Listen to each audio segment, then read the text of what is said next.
Greetings, everyone. Welcome to the JWF Interfaith event as we celebrate the UN Interfaith Harmony Week 2023. My name is Mehmet Kılıç. I'm the president of the Journalists and Writers Foundation.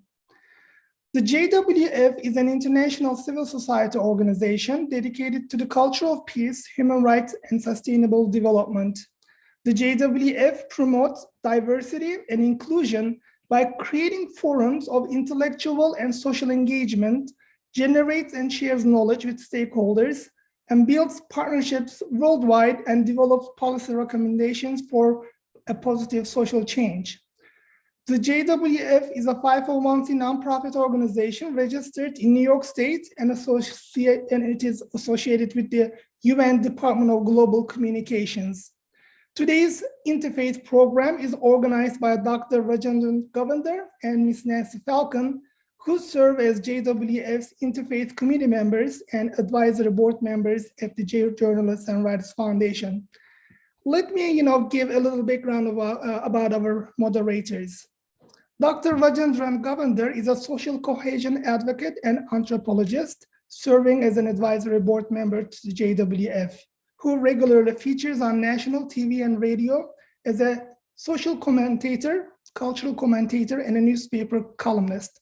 He participates at the UNGA conferences, and he also serves as a social cohesion advocate with the Department of Arts and Culture of the Republic of South Africa.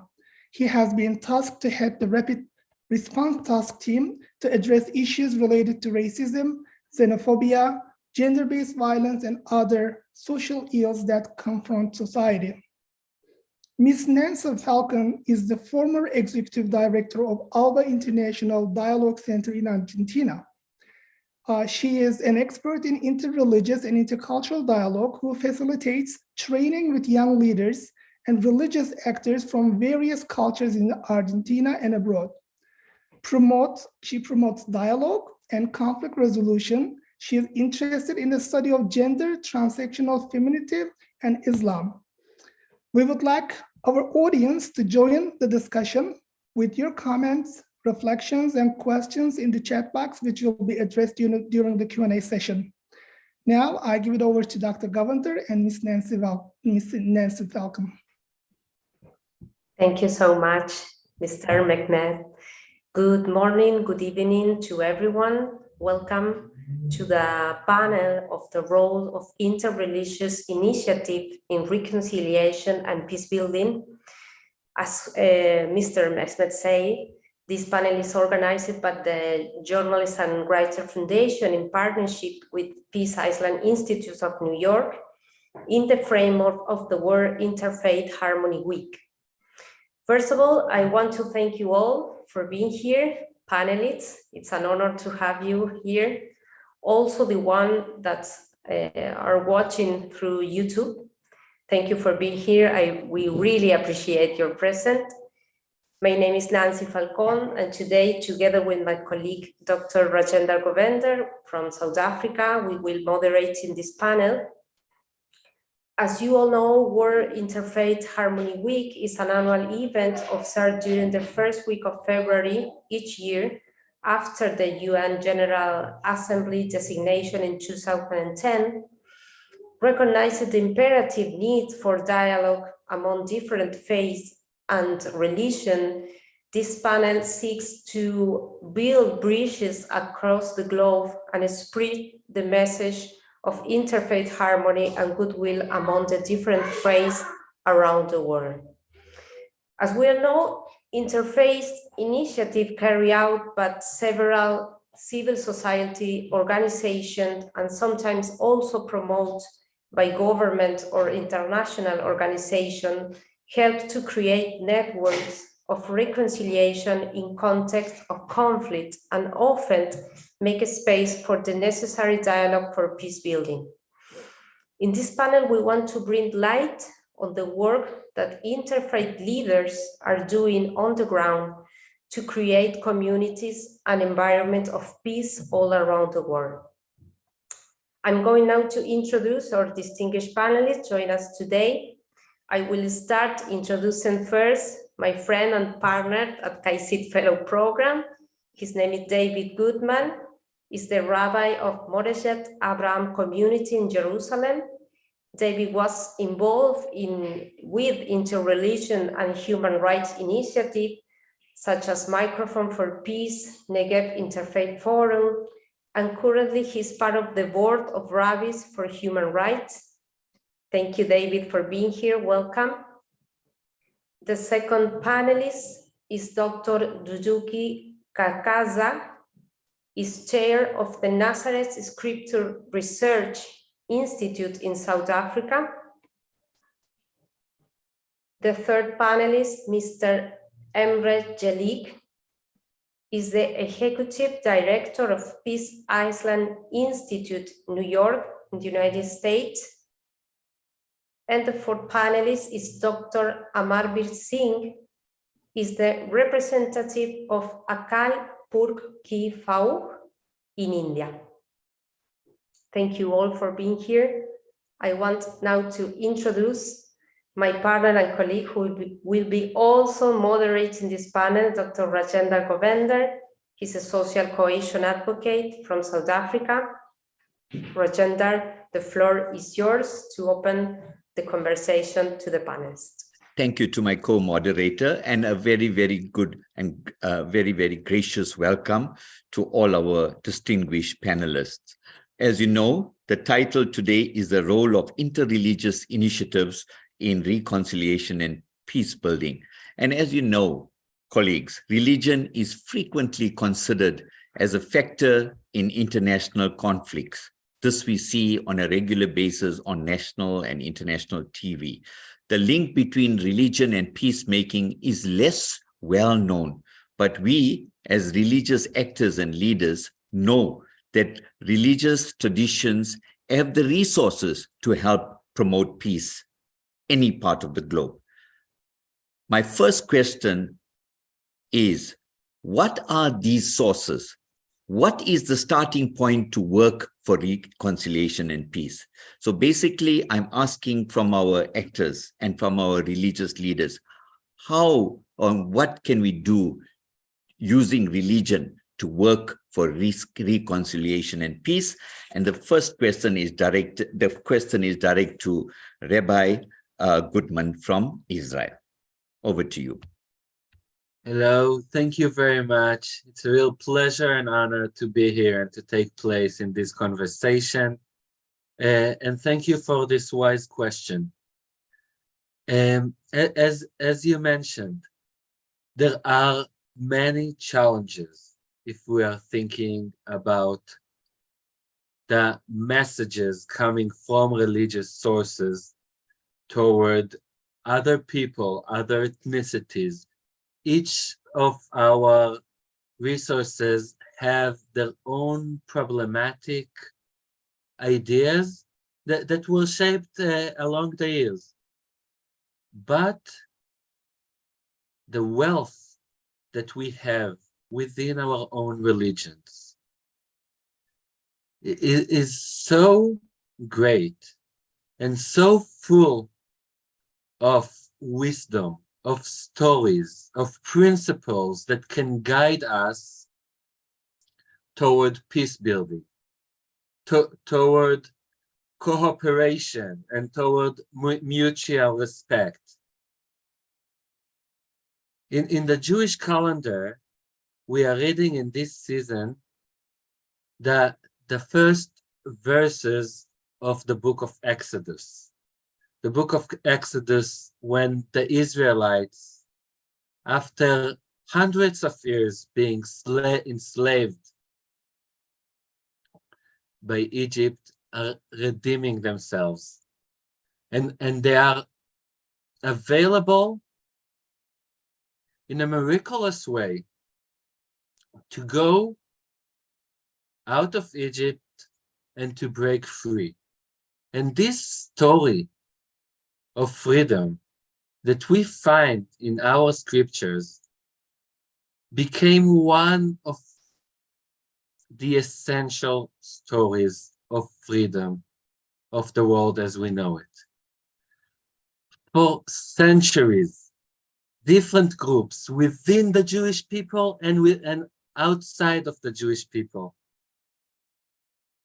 found their principle of freedom within this story.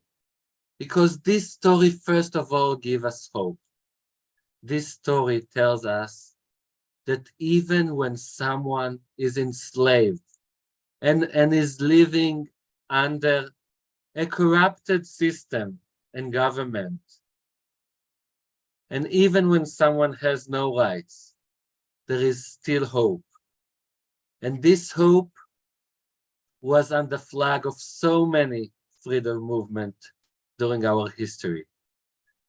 But it's not only this, because the Torah, the Jewish Bible, always emphasize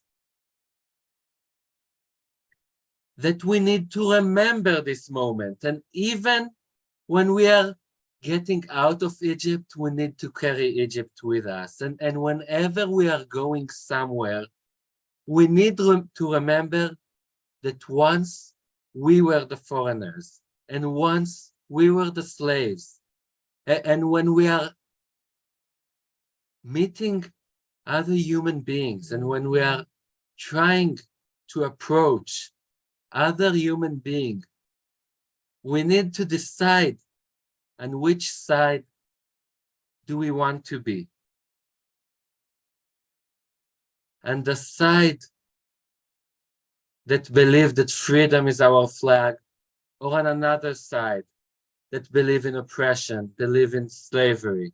And we know that each society can get corrupted, and each society can become Egypt.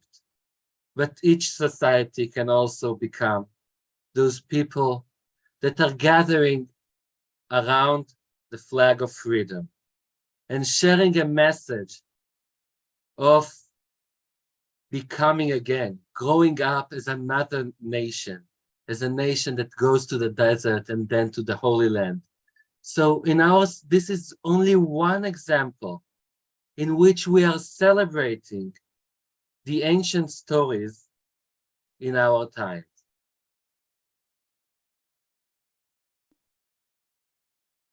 Thank you so much, Rabbi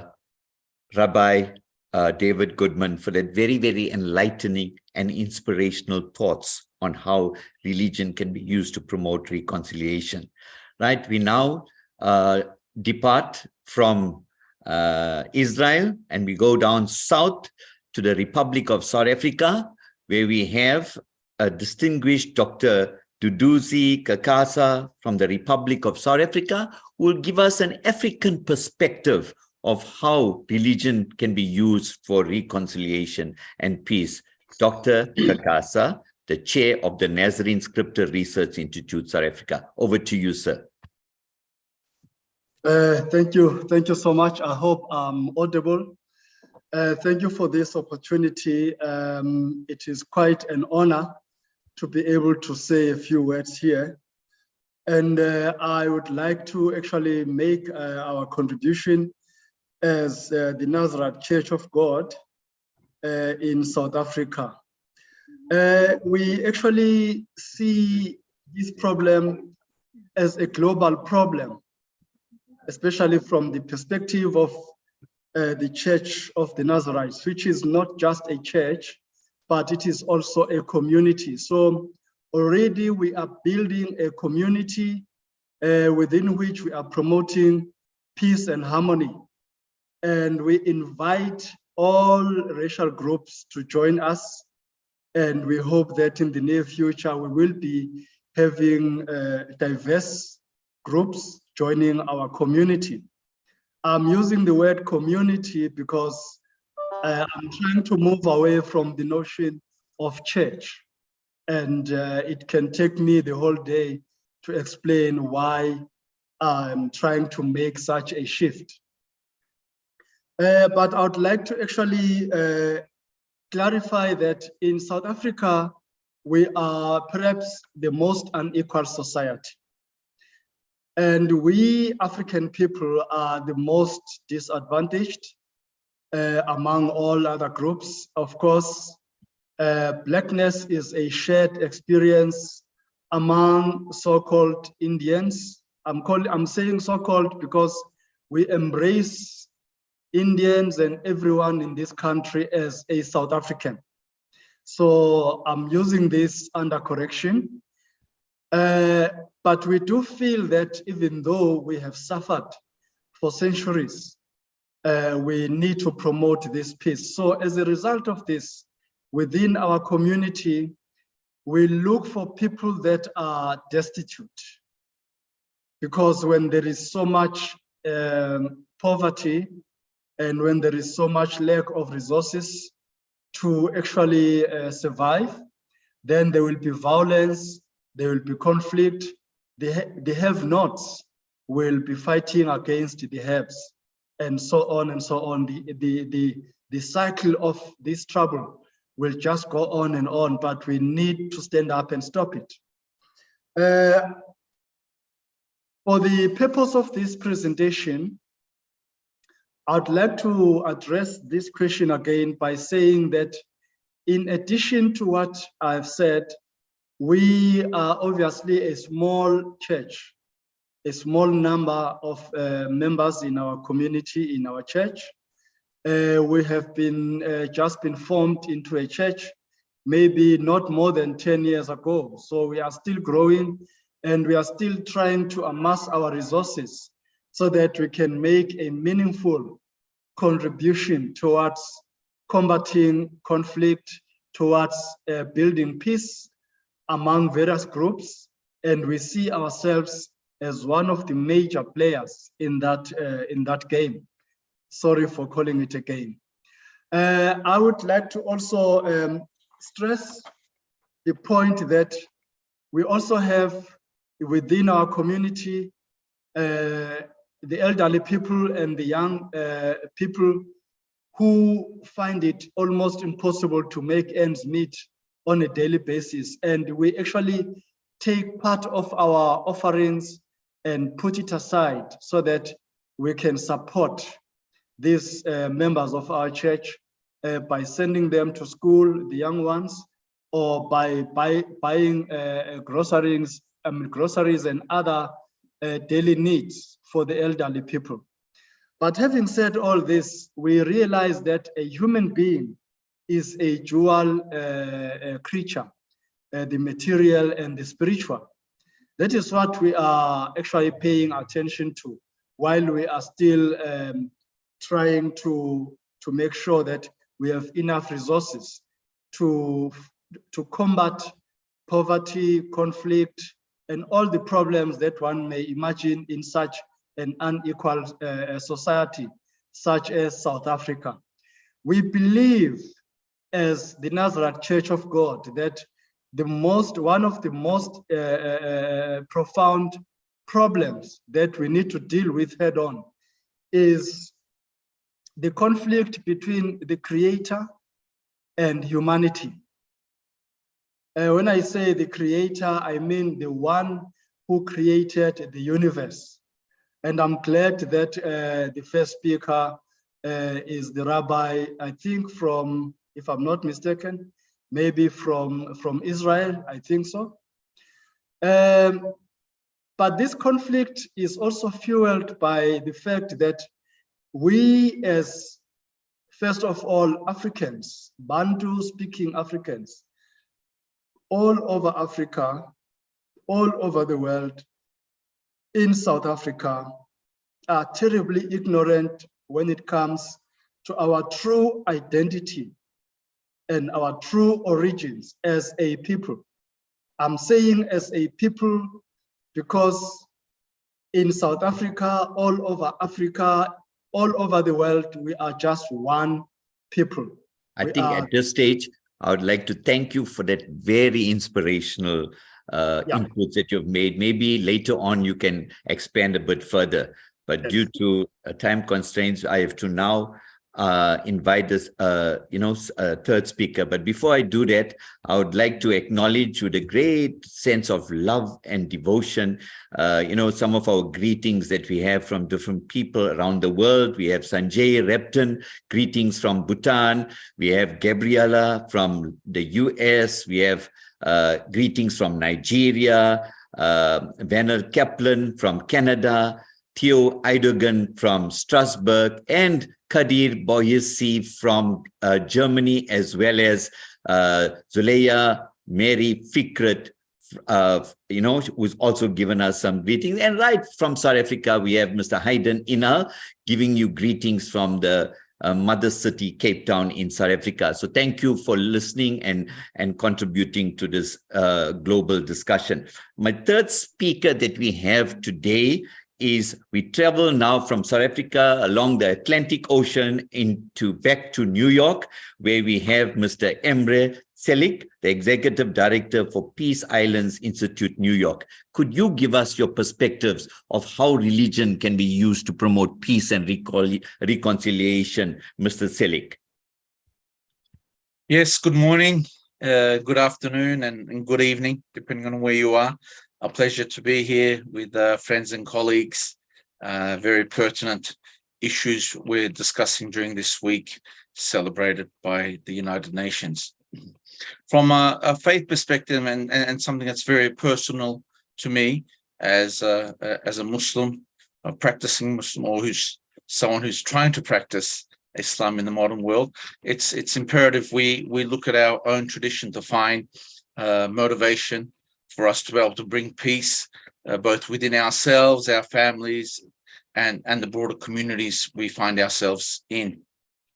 And from a Muslim perspective, this is critical and very important. Islam, by its very root definition, comes from the word salam. Maybe many of you have heard this previously. Salam means peace. Muslim, the word Muslim derives from Islam. It means someone who submits to Islam, therefore someone that submits to peace. So these are critical foundational definitions by which Muslims are brought up, are educated, or need to be re-educated sometimes by virtue of the fact that in modern times we veer away from our fundamentals, our own spirit, if you will. So I think that's very critical.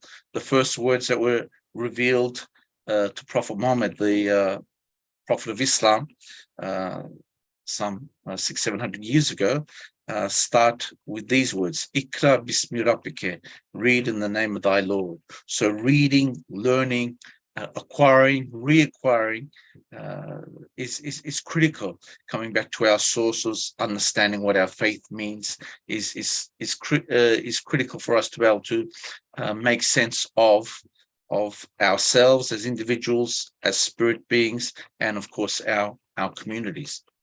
There's also another verse, and this is interesting because it doesn't start with the words "O Muslims" or "O believers." It starts with "O humanity," and I quote, "O humanity, indeed we have created you from a male and a female and made you into peoples and tribes so that you may get to know one another.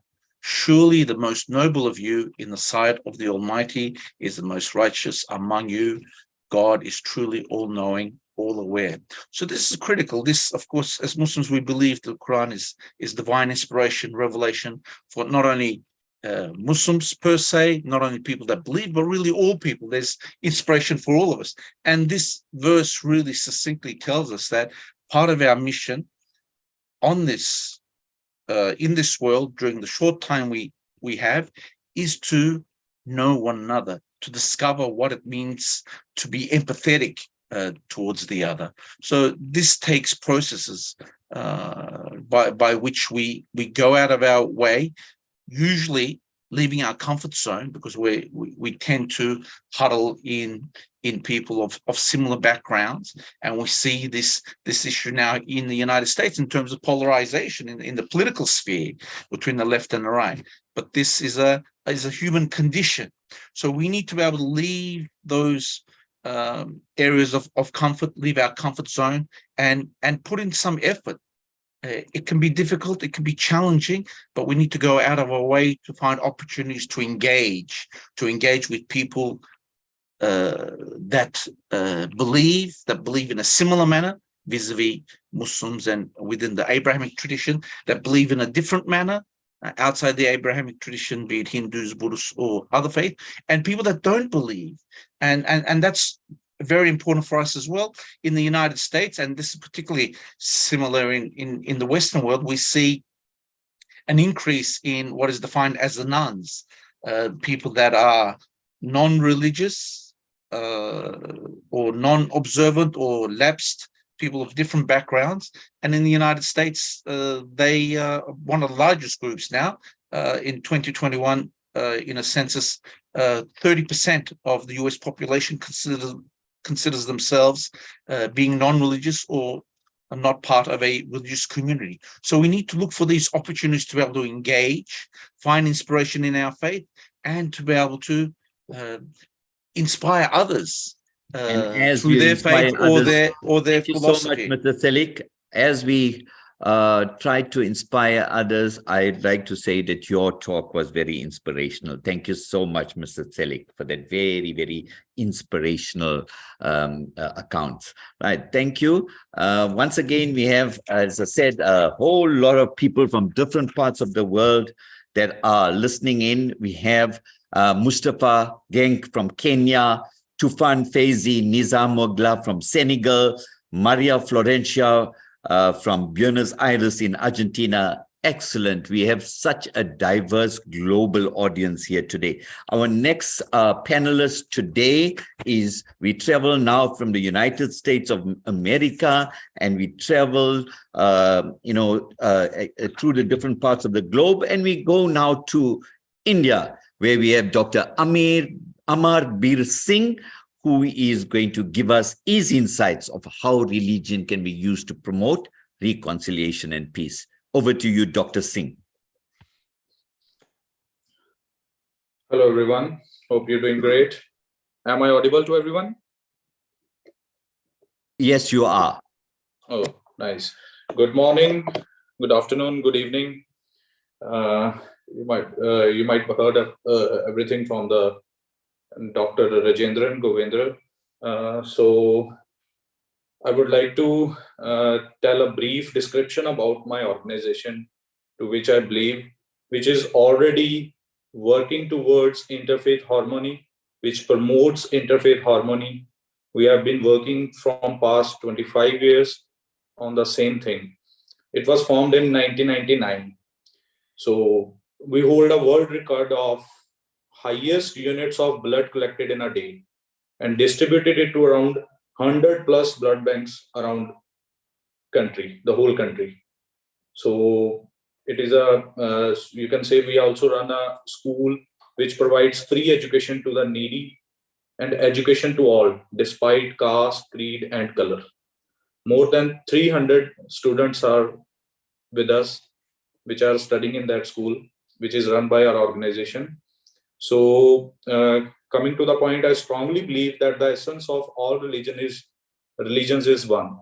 Only the approaches are different. What we need to do is work towards how these different approaches can work in synergy for the betterment of mankind, instead of creating hatred and communalism. Though the need to find a common ground has never been more pressing than in current scenario.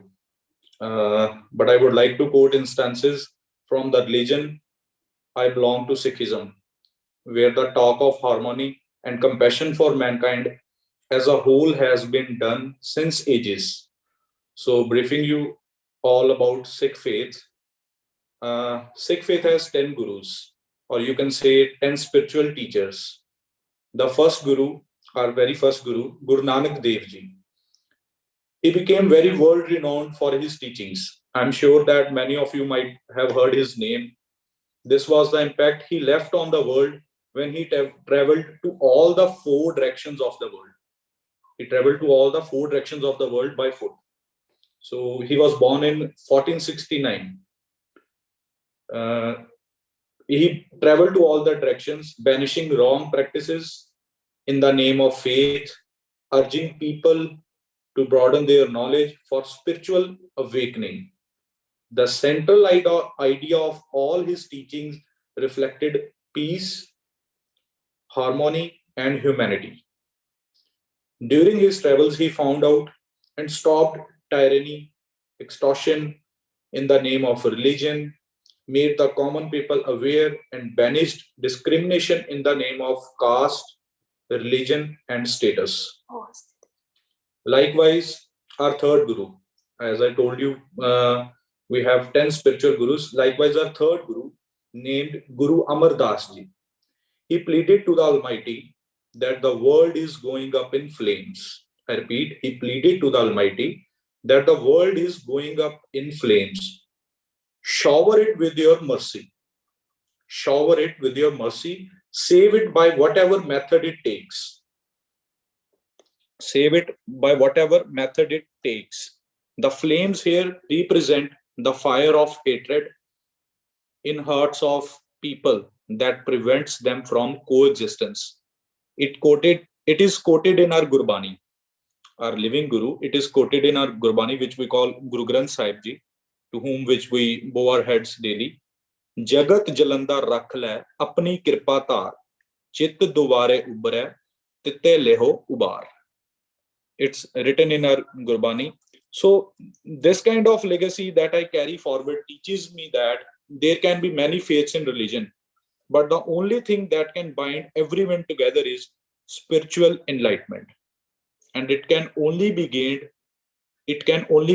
with knowledge and broadening your horizon.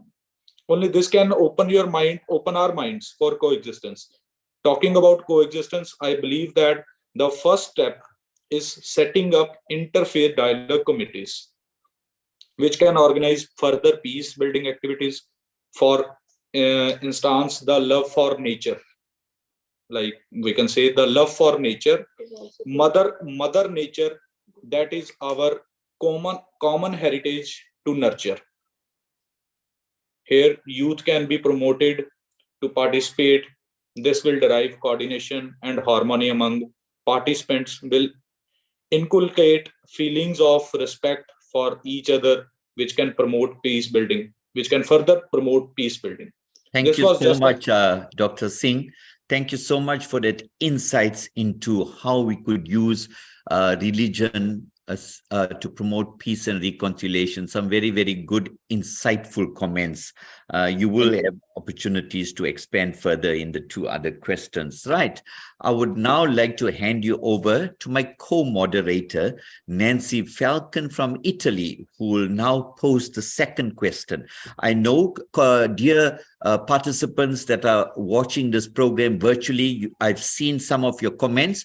During the last stage of this panel discussion, we will pose these questions to some of our panelists to find some insights. So, but Nancy Falcon now has the second question to pose to you. Thank you. Thank you, Dr. Rajender. I will also say that please join us in social media, put in the hashtag World Interfaith Harmony Week.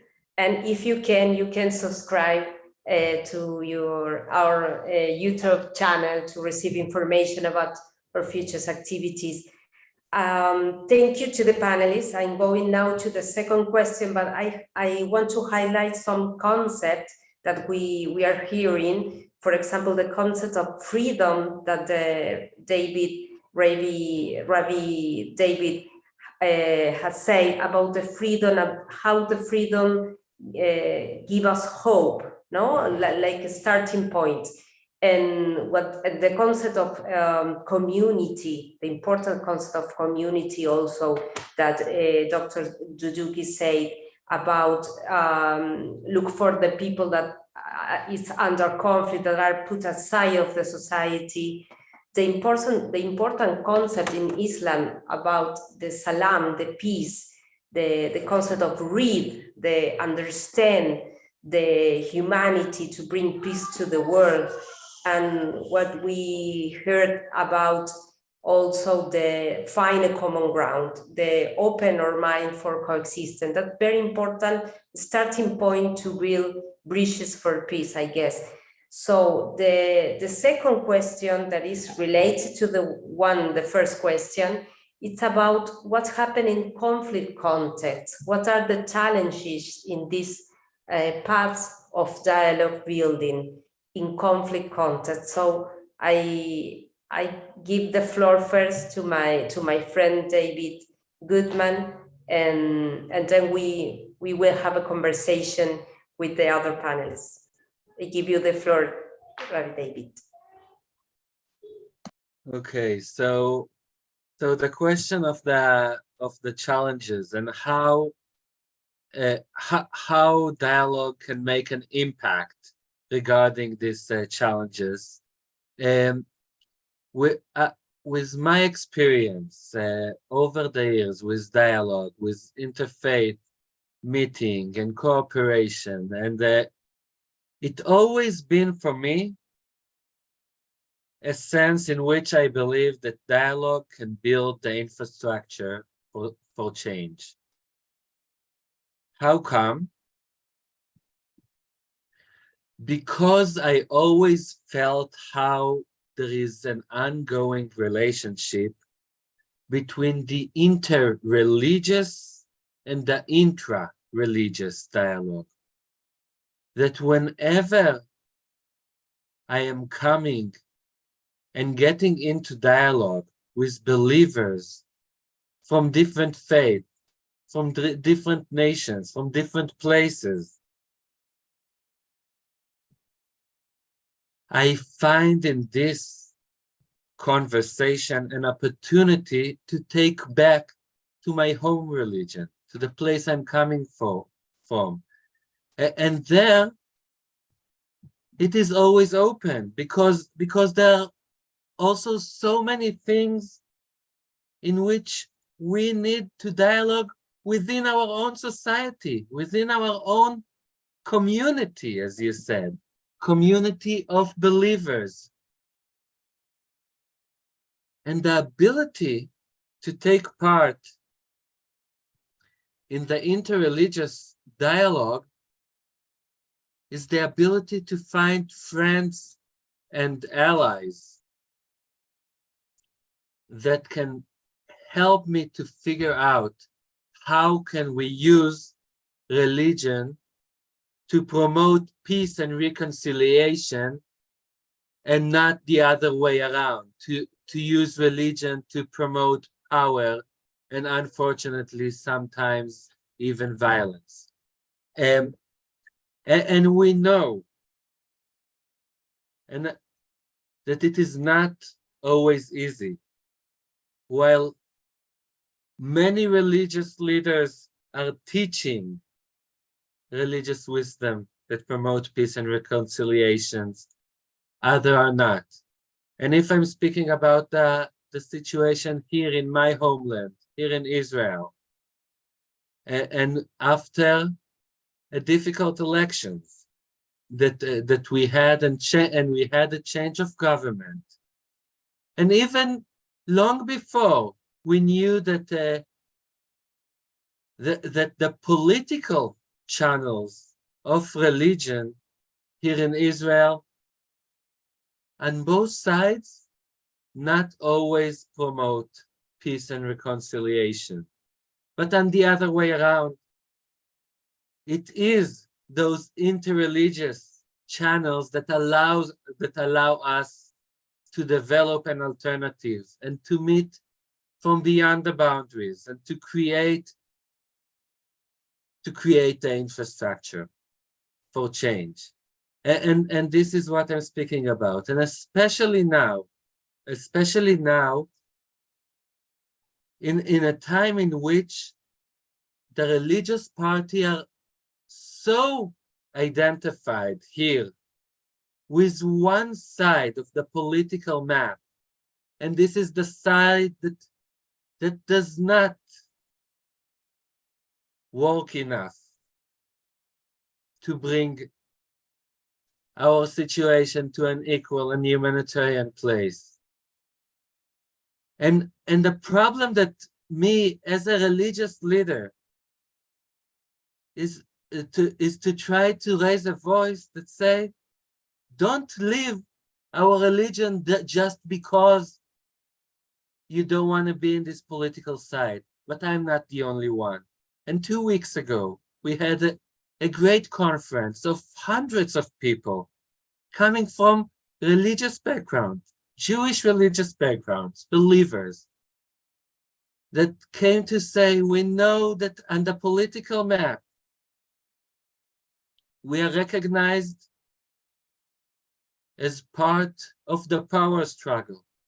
But we believe that our Torah, that our religious scriptures show us another way. And we had different voices that tried to translate it and to say, how can we build a religious voice that will promote peace building? Thank you, Dr. Thank you, Rabbi Goodman, for those insights. I'm sure we will have lots of opportunities to provide more insight to those beautiful and lovely comments that you have made. Thank you so much. Over to you, Nancy. Yes, thank you, Rajendra, and thank you, David. I give you the floor now to Dr. Duduki Kagaza.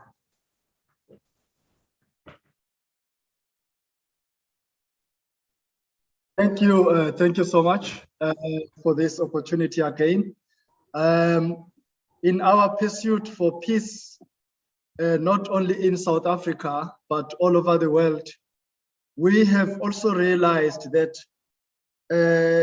towards achieving this harmony between the Creator, the Father of creation, and humanity, we need to find ways of reconciling with Him as human beings, so that we can also then reconcile with fellow human beings. How do we do this?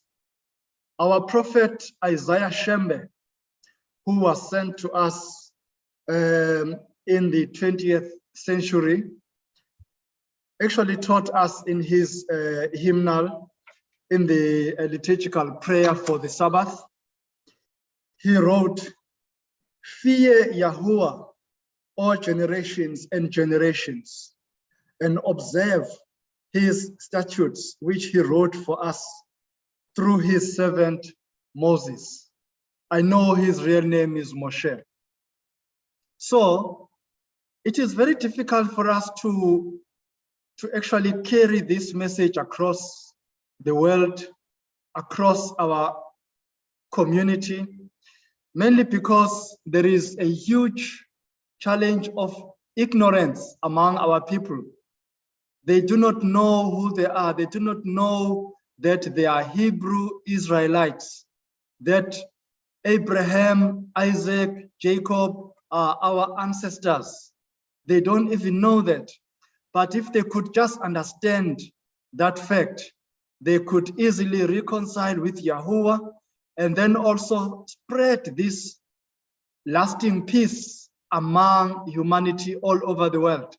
Because when people have got no harmony among themselves, when there's no harmony, it is also because of ignorance among key people who have been given a task to spread this divine message of fearing Yahuwah, of fearing the Father of creation. I know that from various linguistic backgrounds, this creator may have many names, but anyway, he is still the creator of the universe. And that is what we need to do. Maybe in our case, we actually take this from the Torah, as the rabbi has said, because we also use the Torah, which is also written in our African languages, but we also take this from the liturgical hymnal written by our prophet Isaiah Shembe. So it is very important for us to check who brings this message to us. It is the prophets, right from Moses and other prophets, Hosea or Hosea, Amos, Habakkuk, many other prophets, including Yeshua, And after Yeshua, we know that something wrong happened to our people in Judea. When the temple of God, when the temple of Yahuwah was destroyed by the empire of that time. But towards the end of our era, the father of creation has sent us Isaiah Shembe, the prophet. And we now invite everyone, irrespective of their racial group, racial belonging or classification, in spite of all this diversity in religion, we invite everyone to take part in our peace building efforts through spreading the message of fearing Yahuwah, keeping his laws. Because if we do so, there will be harmony between Yahuwah and his people, the people of the whole world, and also between human or among human beings on the globe. So global peace is not so impossible to achieve. And that is what I say addressing that question. Thank you. Thank you, Dr. Zubi. And this is very important to highlight the understand the tradition, the scripture, the language. So it was very enlightened comment. Thank you. Now I'm going to give you the floor to Dr. Emre Jelik. Could I kindly ask you to repeat the question, please? Yes, of course. I'm sorry. The question is, in conflict context, what are the challenges in this path of dialogue building? Thank you. Thank you very much. Again, this is from my own personal experiences, and I just want to highlight some of the work we do, and I think that plays to responding to the question. I have the privilege of leading the Peace Islands Institute, New York. We're an organization founded some 10, 15 years ago by concerned American Muslims in wanting to overcome a discord and misunderstanding between various communities, both along faith lines as well as culture and race. So we have a broad experience in that regards, bring together communities, particularly Abrahamic communities, and looking at opportunities to learn from one another and work collaboratively for the betterment of our respective communities in which we belong in, and the wider communities in which we try to serve here in Manhattan and broader New York City. And coming back to the question in particular, it's critical for us. And I think one of the most difficult aspects of the work we do is really overcoming complacency, living in this case in the United States, in the West. I sense there's a certain sense of complacency, and I referred to this previously in regards to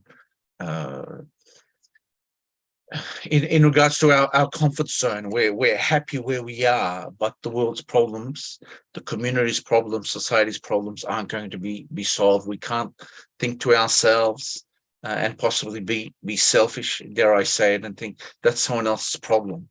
There's the story we know, of course, many of us have heard this regarding the Holocaust, one of the gravest injustices performed upon a community. And unfortunately, of course, we hear never again, but year in, year out, we see replications of various types of genocide and ethnic cleansing, etc.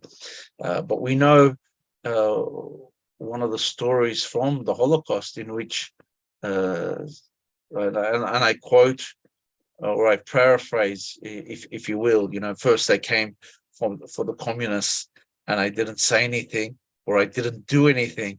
Then they came for the socialists, then they came for the leftists, and then they came for me, and there was nobody left to say anything. So it's important, if I may, to put it in that context. We can't wait for the hate to find us.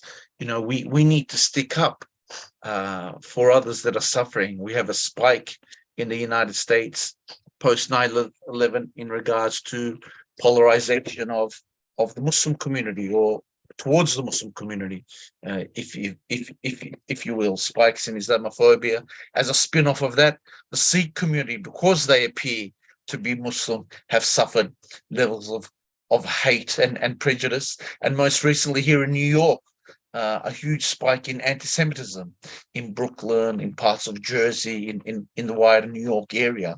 So we can't wait for that hate to find us. We need to stick up. We need to take a stand, and we need to raise our voices as individuals, as families, as our respective communities, as organizations, what are faith-based in particular, to show solidarity with those that are of the Abrahamic tradition, with those that believe in a divine presence in our lives, with a creator, and on occasion with those that don't. We need to find those opportunities to build those bridges. We need to be proactive. We don't wait for the difficult days to arise. We need to form those friendships now. Otherwise, God forbid, we could be left alone when they, whoever they are, come for us, and we have no friends because we didn't stick up for those that were sought on the difficulties that we've seen again in Germany, the Holocaust, and numerous repercussions thereafter to this day of various communities. And it most times it is faith-based communities that suffer the ignorance that is perpetuated through sometimes institutions, through media, through hate mongering, etc. I think I would like to thank you and hand you over now to Nancy, who would introduce the next speaker. Thank you, Rajendra. The question is the same to Dr. Amarveer Singh. What is the challenge in conflict contexts? What are the challenges in the path of dialogue building? Thank you.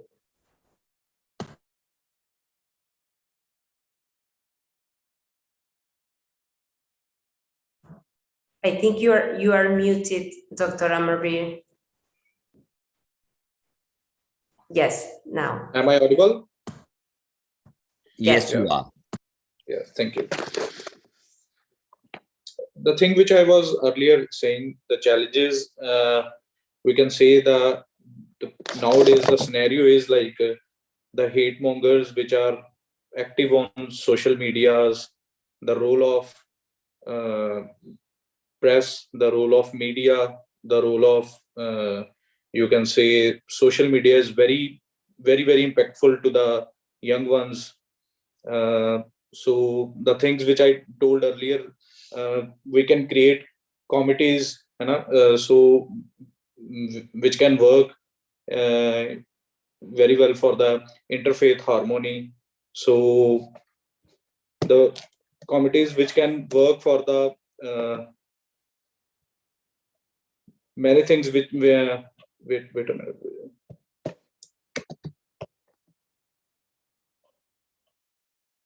Sorry, many things can be done, like we can arrange, as I told you, our organization is already doing, we can arrange blood camps, we can arrange, like I told you about the Mother Nature, the plantation drives, which can bring our interfaith, which can develop interfaith harmony, which can bring all the religions together to work for the nature, to work for the people who are, you can say, economically backward, by not looking at their caste, by not looking at their colors, their status. So I think these are the basic things on which we can work. Thank you so much, Dr. Amarveer Singh. I will now give the floor to my colleague, Rajendra.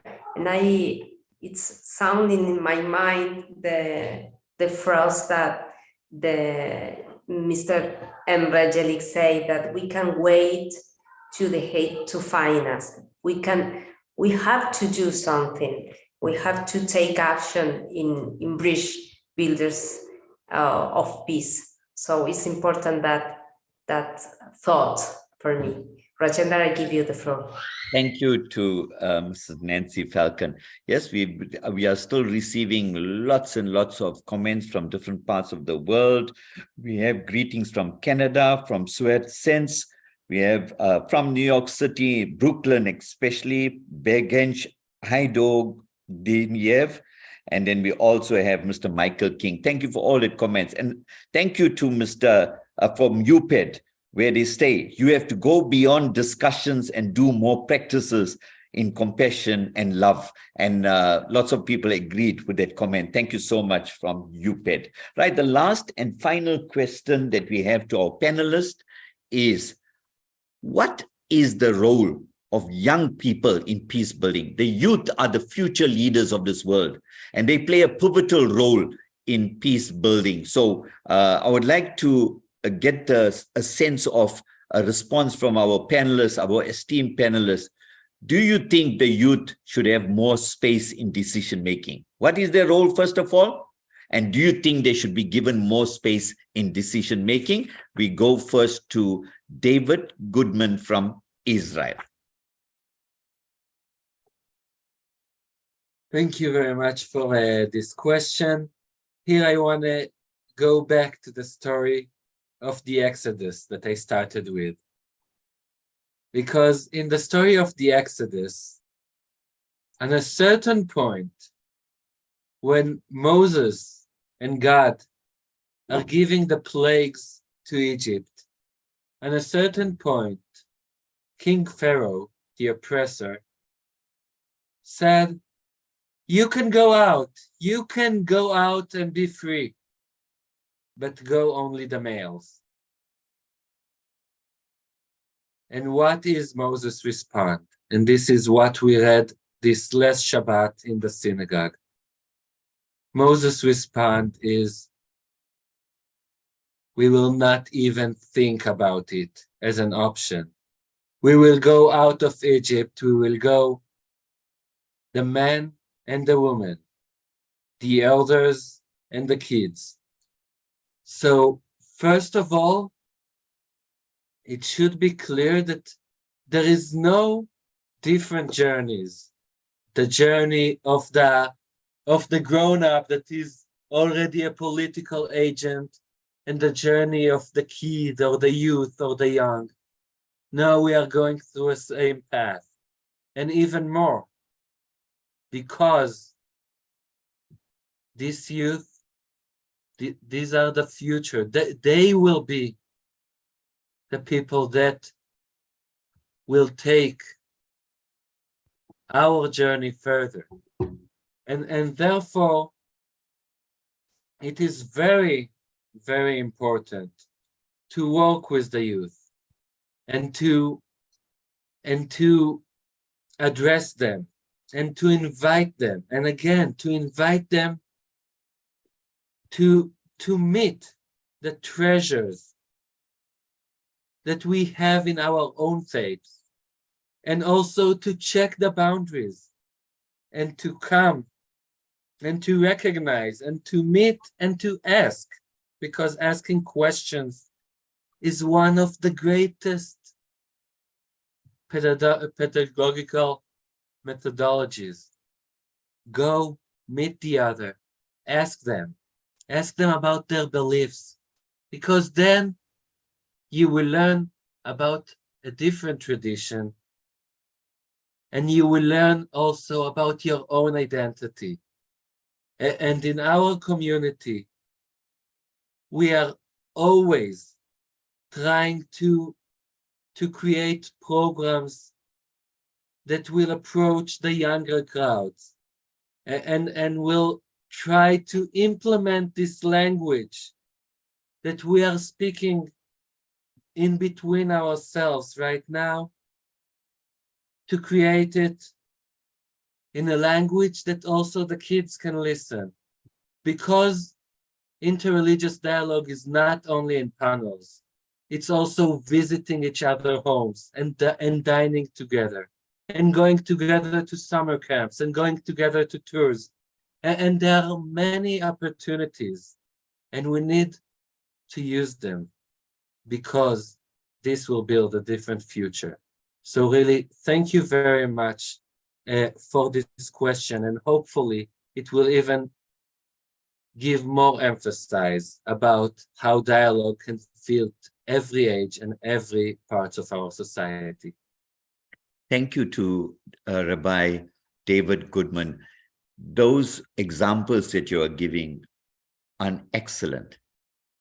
Having interfaith dialogues, sharing cuisine together, going to people's home and embracing each other's culture, and so that we can become human once again. Those are excellent examples that we need to put into our daily practice, so that we mitigate against all the challenges that are being faced when it comes to inter-religious activities. Thank you so much, Rabbi.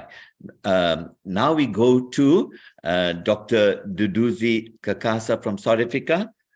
How do you think, from a South African or an African context, the important role that youth can play, and are we giving them enough opportunities? Over to you, Dr. Kakasa.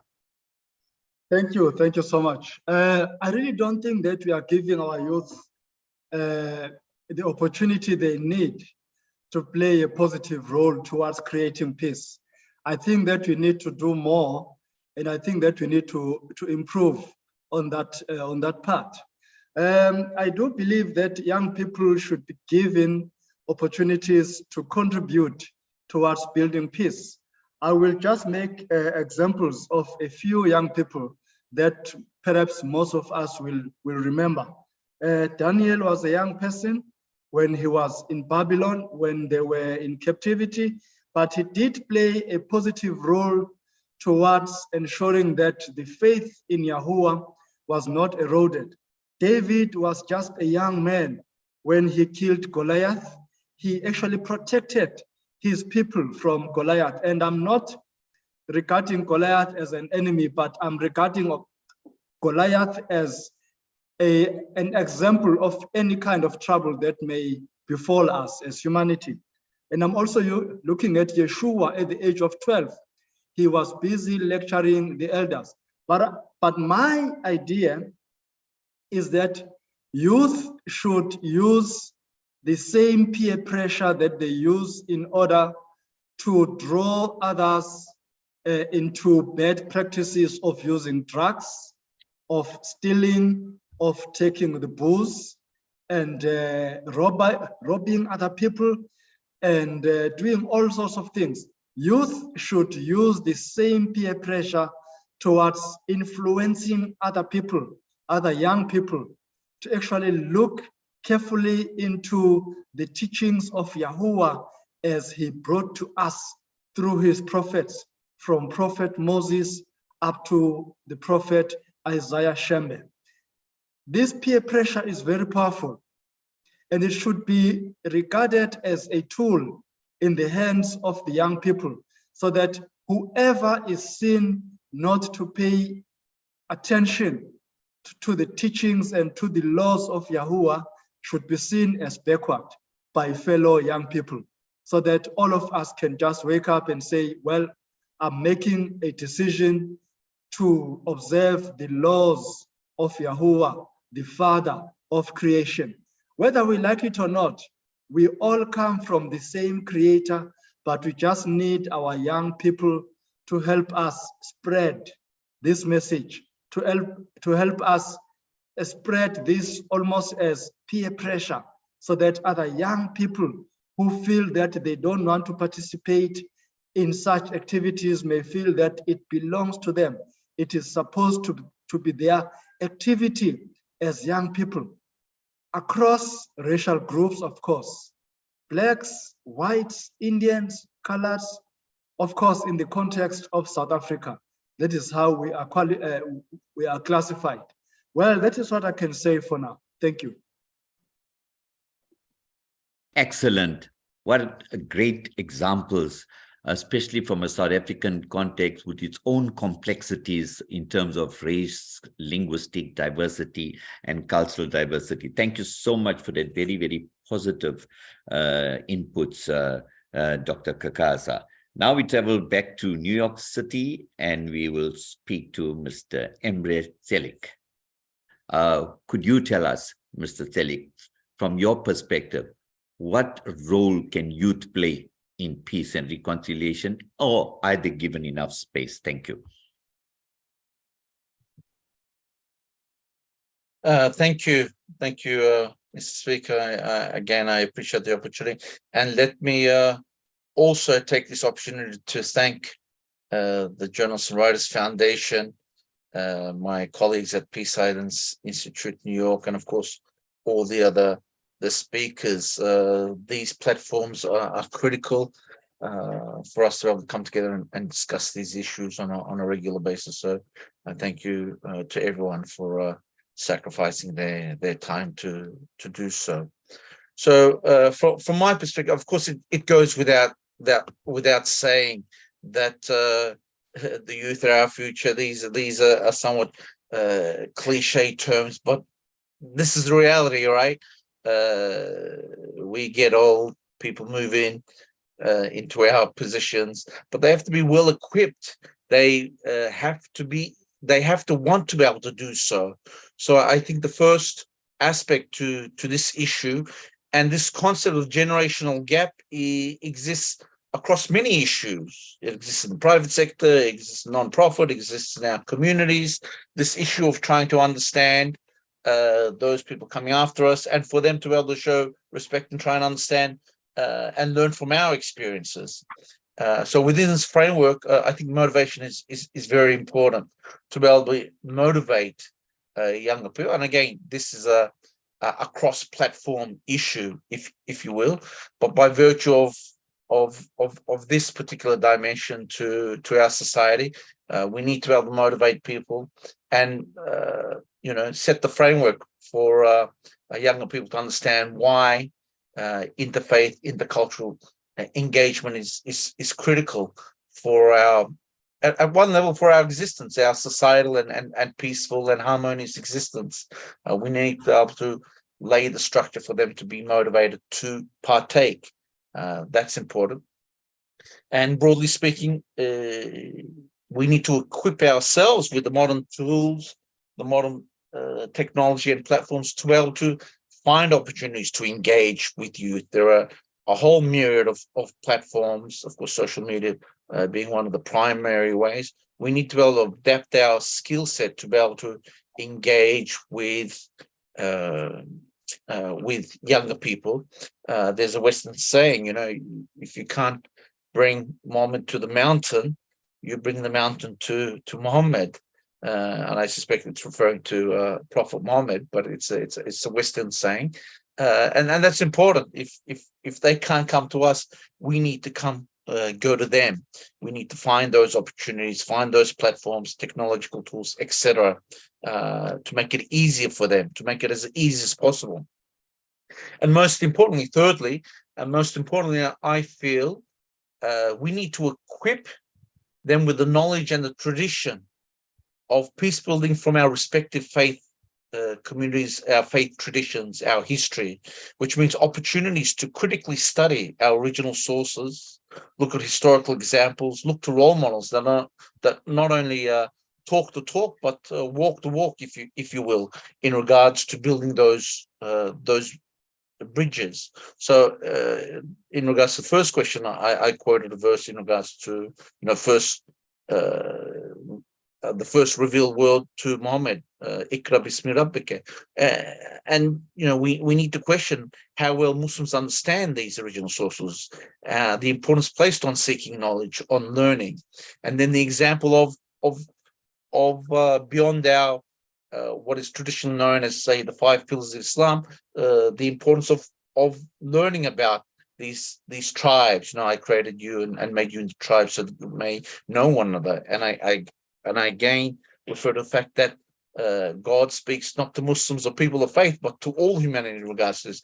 And it's critical that the youth understand these sources that come from their faith for engaging with people, to look at Prophet Muhammad's life and how he sent, for example, a group of persecuted Muslims to Abyssinia, modern-day Ethiopia, to engage with the Christian king that gave them sanctity, that gave them protection, King Najashi or King Negus, to know these stories and then put this in a context, in a modern context, to replicate in our day-to-day lives of being merciful and compassionate to people of different backgrounds, to people of different faiths, to people of no faiths. And this is not a luxury. This is mandatory, a must in our modern world to be able to understand beyond our what would typically be used to explain Islam vis-a-vis the 5 pillars, aspects of our faith. But this social justice aspect is critical. So we need to tweak our methodology and how Islam is taught to younger generations and be a means of motivating them, giving them the tools to be proud and to understand their faith and spiritual tradition. Thank you so much, Mr. Selig, for the very, very wise thoughts. And, the youth play an extremely important role. We have a comment now from Chantel Naidu, all the way from Gauteng in South Africa. A great platform and an eye-opener with reconciliation and respect for each other. This world will be a better place. We need to have more of these dialogues. Yes, Chantel, I certainly agree with you. These dialogues should be infectious. You need to, I think you have the capacity in your own surroundings to host a similar dialogue, invite people from different religious groups to sit around the table and share. And like with the other panelists, as well as other participants from all the world, here is a very, very good opportunity to share. Right, we conclude this session before we, pose questions from the viewers. We go now to Mr. Amarbir Singh from India. Will conclude. Yes, Mr. Singh, the question is, what role can youth play in promoting reconciliation and peace? And do they have enough opportunities to do that? Over to you, sir.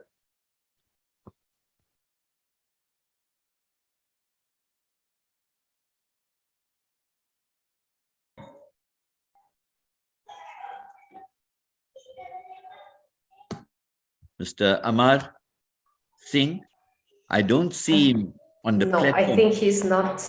He's not on the connected. Platform. Okay, not a problem. Now, dear panelists, there's been a number of comments. What is exciting is that as we sit here and debate and discuss this very, very important topic, so far we've had over 240 views on YouTube, and it's rising very steadily. And I just want to remind you that this live stream will remain on as a YouTube link. Please share it amongst your constituencies so that more people will benefit from today's discussion.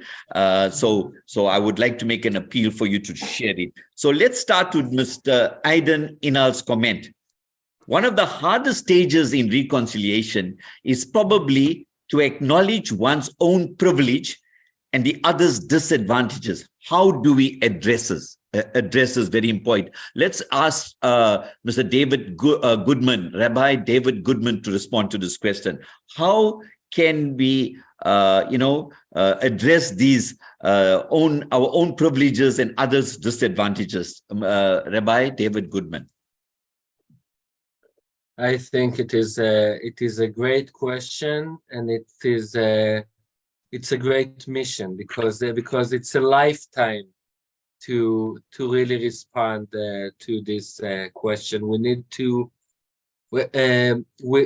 to be conscious both of our strength and of our weaknesses, and we need to recognize that different situations coming so many times from different sets of opportunities, and the most important things is to use what we have to try to make things better. So I would say that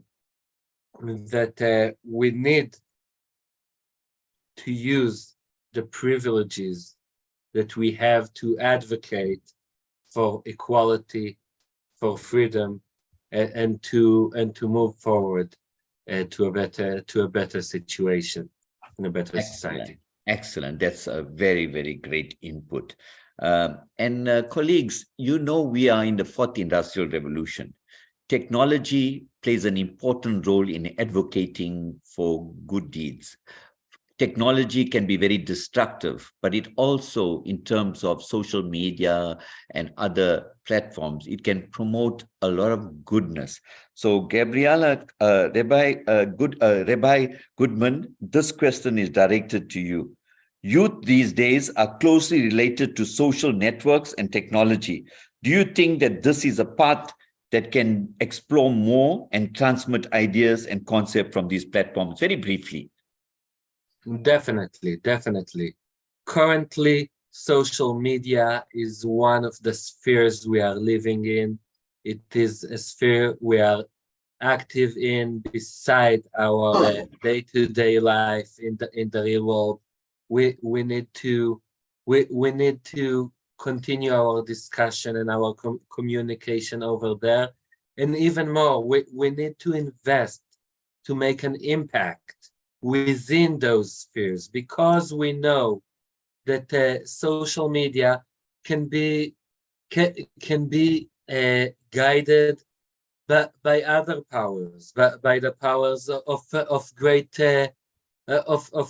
unions and so on, and they don't always prefer peace and reconciliation. Sometimes they want to sell, they want to have the big highlights, but we know that dialogue is a work of patience, a slow work, and we need to put this word out in social media, on Facebook, Instagram, Twitter, TikTok, and we need to learn more and more all the time. And in my part, I'm also taking an active part in a thinking group of philosophy of technology. We know that there are boundaries. We know that there are risks when we are speaking about technology, but we know that technology is here to stay, and not only to stay, it's here to support us, and we need to use it to continue to promote our message, and this is the right way.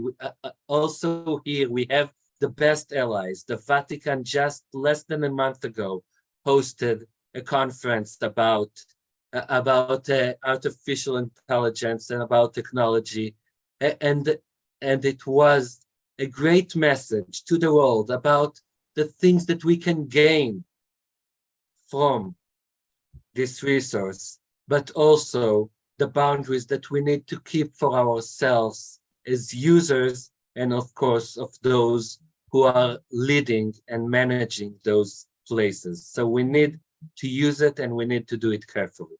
Thank you so much, Rabbi Goodman. Yes, technology can also be very destructive. So, we need to appeal to our congregants. We need to appeal to our constituencies that if there's anything negative against any religion that is being shared on social media platforms, we must stop sharing those messages, because it has a potential of destruction and creating wrong perceptions about certain things. Rather, if something positive is being shared on social media, then we can make that go viral, and so that people can benefit from it. So thank you so much. We have Mr. Kudi, greetings from Germany, who says that he's deeply inspired by the inputs of all panelists, and is thanking us and the panelists greatly for the inputs. Then we have Mary Frost from Cape Town. As Cape Town Interfaith Initiative, they say they have schools program introducing scholars of different faiths to each other, learning about different faiths, embracing diversity. What a marvelous project. I think more schools should try to emulate this. The question now I'd like to pose from one of the online platform participants, Gabriela Kolek, and I'd like to pose this to Dr. Duduzi Kakana from South Africa. How do you think members from different religious traditions can work together towards peace and keep their own identities alive in the process? Thank you again for this opportunity. I think that that's a very, very important question, because we are such a diverse society all over the world, in fact, especially in South Africa. But I do think that we need as many discussion forums as possible, where people from various religious backgrounds can come together and present on their aspects of faith or religion, so that they can understand where they come from. Because when there is that mutual understanding, which is lacking, because we are such a divided society. We are diverse and also divided, but we need to break all these barriers, create these discussion platforms, whether virtual or physical, but it's okay. We need to create opportunities. I just want to echo the words of one of the speakers who said, because we cannot wait for hate to find us. So we need to be proactive and start doing something as from today, as from tonight, because, well, here in South Africa, it's already evening. But we need to actually get to understand each other with a very, very deep sense of sincerity. I mean, for me, that is the key word, sincerity. We need to be sincere when we say we want peace. And we need to act according to that sincerity. And we need to show compassion towards ourselves and then compassion to others. And we need to also understand and remind each other that we were created in the image of the Father of creation. If we can do that, we can interact without having to give up our respective faiths. But we can actually try by all means to find points of commonality among ourselves. For example, I just want to make this example. When I was in one of the cities in this country, I looked for a halal hotel.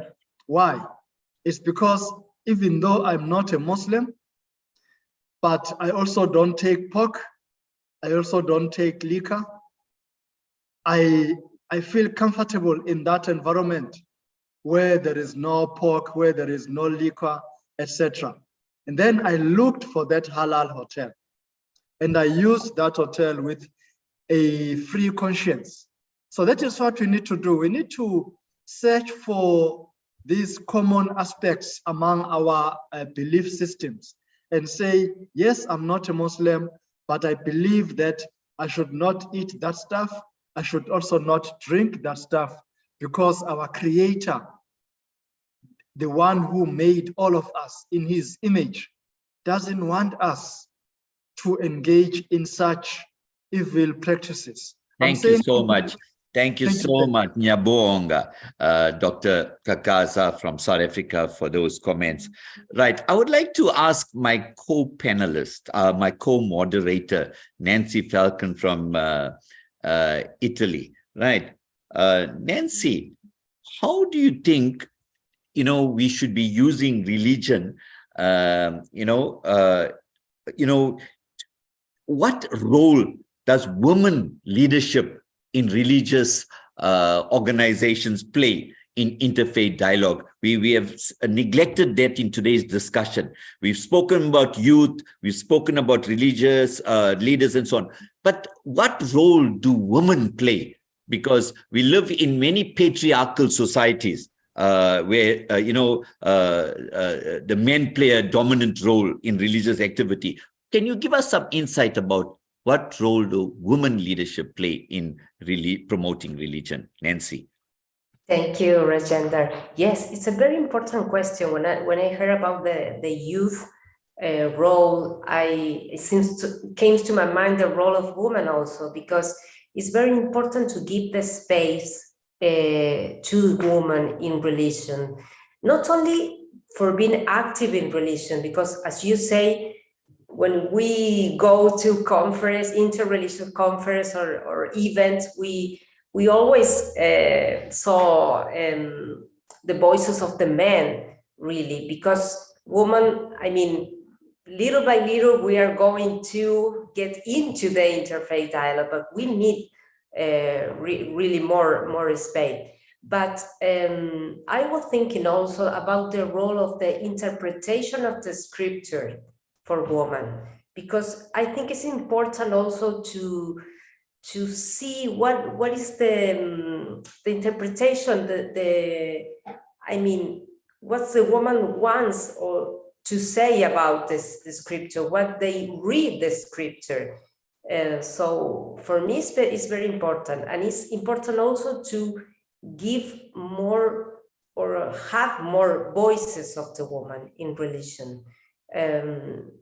I think we can do this. I did it in Argentina and now in Italy. Little by little, I participate in interfaith dialogue, and I want to hear and other women's, but it's very important in order to find a place for the woman, not only in religion, but in interreligious dialogue. So it's very important your question. And just to summarize what we are hearing today, I think it was very important that we talk about the importance of the understanding the scripture in a way that the scripture are open to the encounter with the other, the Torah, the Quran, the Bible, all the scripture of all the different traditions, and the important also the rise or voice, the woman voice, the youth voice, the leader voice, or being active in building peace. The peace is something to build. It's not something that happens. We have to build peace. We have to build the path of the peace. And also the importance of the resources, the technology that Rabbi David Goodman mentioned, the importance of taking that resources to achieve our goals in interfaith dialogue also. In short, the importance of building the path of peace, something that we have to do day by day.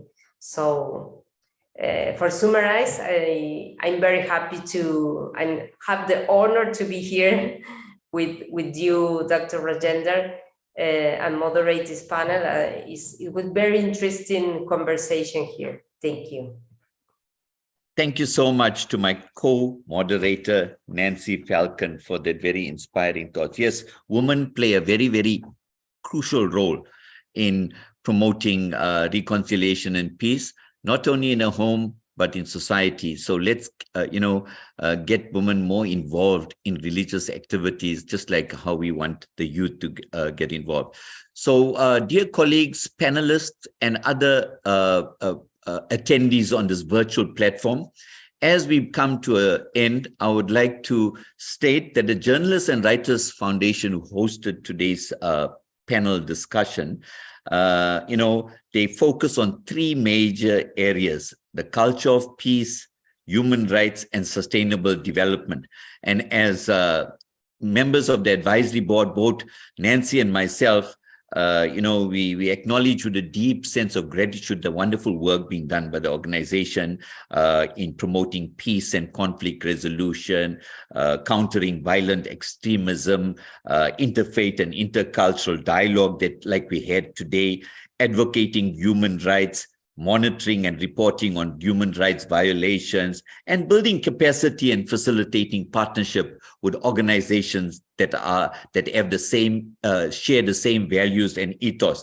And also, Journalists and Writers Foundation focus a lot on women empowerment, youth empowerment, and democracy and social justice.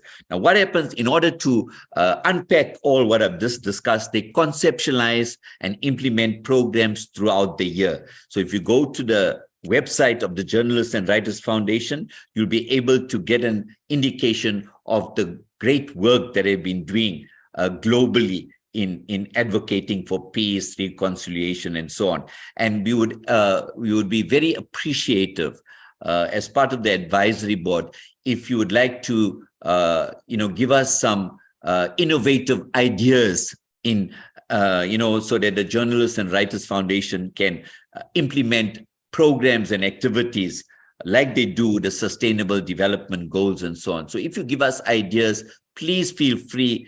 On our website, you'll find our address and contact details.